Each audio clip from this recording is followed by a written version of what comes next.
Your book is having a worldwide success and has been published in many languages and countries. What can you tell us about this? Well, first of all, thank you very much for bringing me to Italy, and it's wonderful to be here. And the response from people has been tremendous in Bologna, in Milan, in Rome, in Cesena, and it just shows that a lot of people are very interested in the subject of Bilderberg and secret societies. And yes, the book has been very, very successful. We have published in 74 countries. It has been translated into 49 languages. It's in 5 continents, so you can say it's very, very current. And again, Bilderberg Club, a secret society, can no longer hide behind the truth. Is it true that Hollywood is planning a movie on your book?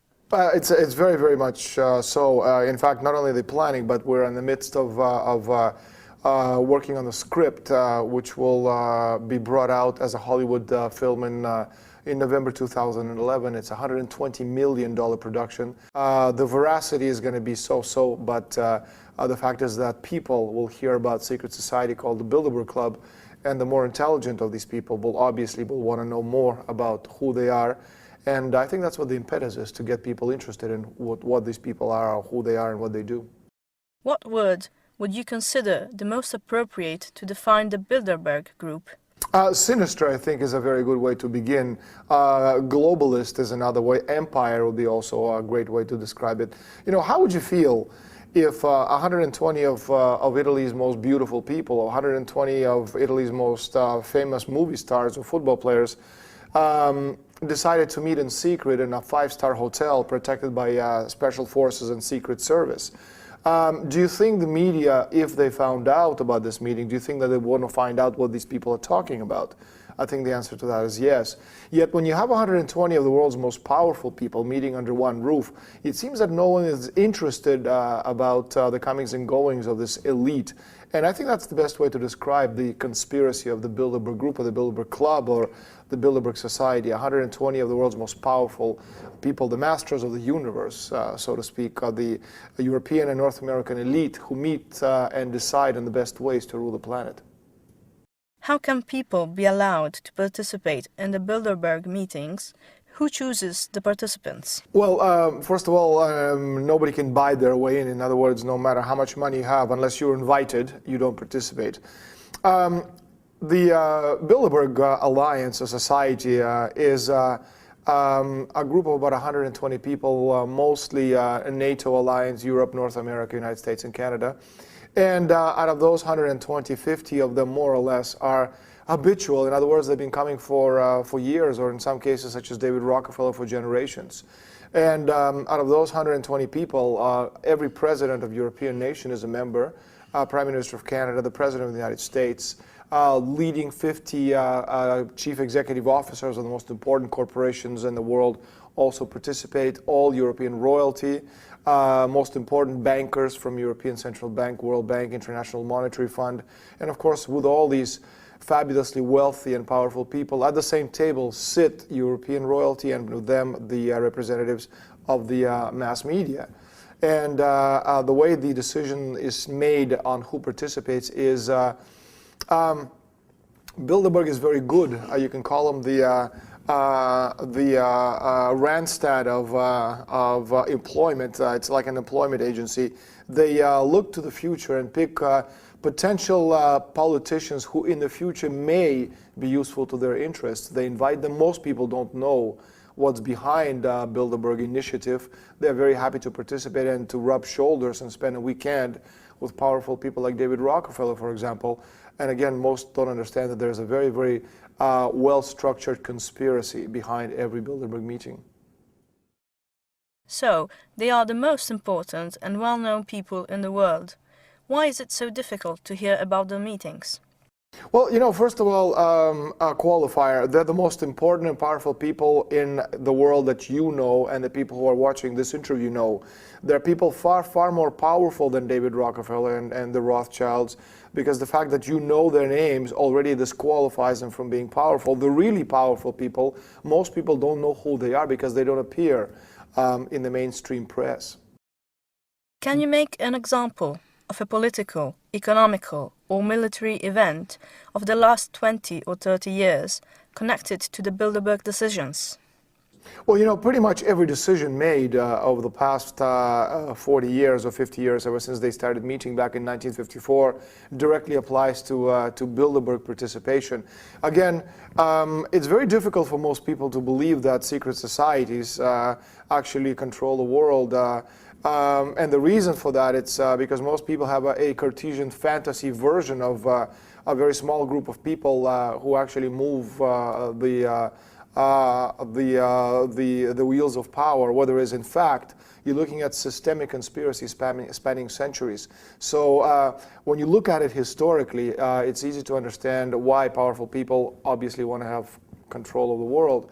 As far as the decisions are concerned, we don't have to go very, very far. For example, in 2002, in their meeting in Chantilly in the United States, Bilderberg has decided to push the oil price to $100 a barrel by the end of 2007.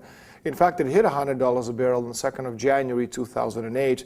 And in 2005, Bilderbergers decided to push the oil price to $150 a barrel midway through 2008, and it went to 147.5 in July, August of that year. In 2006, they've agreed to destroy not only the American financial markets, but also the European and North American housing markets. And of course, we duly reported this a year and a half before the housing meltdown in the United States and in Europe. So again, you have to understand what's behind all of their decisions is the destruction of nation-state republics, the creation of giant worldwide divisions, not countries, but pan-unions as we have right now in Europe, the European Union, and in North America. North American Union is being created in Asia. The Asian Union is being created as we speak, as a sort of penultimate step to the creation of one world, not government, but one world company limited, where corporations literally give orders to governments on the way to run the world. Do you have some documents to prove that Bilderberg policy is connected to these events? Well, obviously, when you're dealing with such powerful people, no publisher in his right mind would publish this kind of a book without definitive proof. For example, in Spain, when my book first came out in 2005, two very important law firms offered their report on my book, and they said 90% of the book was subject to a judicial demand from some of the people in the book. But the curious thing is that, as I said before in the beginning of the interview, this book has been published in 74 countries, translated into 49 languages. It's out on 5 continents. Yet none of the people who I accuse with directly their names and their last names have ever, not once, decided to take me to court and challenge any of my accusations, because again, we need documents and we need definitive proof, and that's what every publisher I've ever worked with on Bilderberg Group has demanded, and every law firm who's offered advice has been satisfied with that I do have the evidence to back up my what seems sometimes to be very wild claims. What actions could our society undertake to limit the Bilderberg influence? What can people do? Well, first of all, stop watching television. Turn it off. I mean, it's the way to make people stupid. If you want to be stupid, watch television. If you want to be smart, stop watching television. And second of all, stop voting for the people who form part of these organizations and societies. If you want to have a different world, understand that the people who you vote for obviously have a very important role in the decision-making process. Elect people who actually work for the betterment of mankind instead of these gangsters. And also, my most important advice is please understand how money works. The most important advice, a very dear friend who is, I have to be careful how I say this individual, I'm not going to say if it's a man or a woman, this person is a very important member of the Bilderberger inner circle, and for years they've been providing me with very, very important advice and on what Bilderberg is planning. And this individual told me that if one day I want to understand how to fight these people, I have to understand how money works. And only through money can we, the people, destroy them. And a good example of that is Northern Rock in England, where grandmothers almost literally overnight destroyed the entire British banking system by taking all the money out of the bank.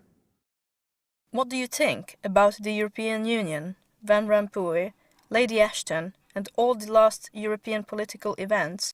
What do they have in common with the Bilderberg decisions? Well, they have a common is that it's an extrapolation of Bilderberg decision-making process. Meaning that whereas before we had countries, constitutions, flags, currencies, borders, nation-state republics. Now you have this pan-European monster where a nation no longer is allowed to feed its people. A nation has lost its ability to create its own monetary policy to help the country survive and get on its feet. And this is, of course, a plan of the Bilderberg Society to create these pan-world unions with a very simple objective: destroy nation-state republics, destroy natural law, destroy general welfare, which has basically given us over the last 600 years everything we have. But that's what immortality is. General welfare is us leaving something important for future generations. But we can only do that if people are working for the common good, and that's what the empire wants to prevent, because the empire of money does not look towards common good, it works towards their financial interests. So there's a big difference between general welfare of people of the planet and the empire of the money. Talking about key men of the world political scene, like Hugo Chavez, Ahmadinejad, or Vladimir Putin, who seem to be in opposition to the interests of the Bilderberg Group. In your opinion, what is their position and their role in this situation? Well, out of the three that you mentioned, the president of Iran, the president of Venezuela, and the president of Russia, the only one of noted importance is Putin. And Putin actually is prime minister. It's Medvedev actually is the man in charge, as the president of the country. Well, the point is that it has not so much to do with individuals as with processes. It has to do with nation states working together. Russia obviously is very, very important, whether it's Putin or Medvedev or the two of them working together. You have to make sure that the men leading Russia as a nation are there to fight against the interests of Bilderberg Group, which is one of the things that Yeltsin, when he was the president, obviously didn't do. He turned the country over to these people and they almost destroyed Russia and the nation. And you have to understand that as long as Russia stands in the way of the Bilderberg Group and their allies, you will not have one world order or one world company, because I have Russia and China, both very different interests from the interests of the Bilderberg Group, which is again why they've been working so hard to destroy Russia. You know, going back to the 1990s, they tried to do it, destroy it economically, and they're working at it again. So we have to make sure that the Russians, the Chinese, the Indians, and of course the Americans working together, you know, that's how we can save the world. What do people who usually don't believe what you say about the Bilderberg Group tell you, and what do you reply to them? Most people don't know enough about anything to actually offer an opinion, so people who don't believe what I'm saying or doubt my position in my book, there's a simple explanation to it. The mass media has taught us that what appears in the nightly news, be it American channel or Italian channels, or on the front page of Corriere della Sera or New York Times, has to be the truth, because these are mainstream publications, and everything else has to be a conspiracy, because their version is that this is true. Why isn't it on the front page of the newspaper? The reason is, and the explanation is obviously very, very simple. Mass media forms part of the world elite, and they could never publish any of these because they're the gatekeepers. Their job is to make sure that this information is kept out. They are there to perpetually mislead you, to make you stupid, to give you the wrong information, and to make you go after the wrong people. And that's their job, because again, they're part and parcel of all these secret societies and private organizations.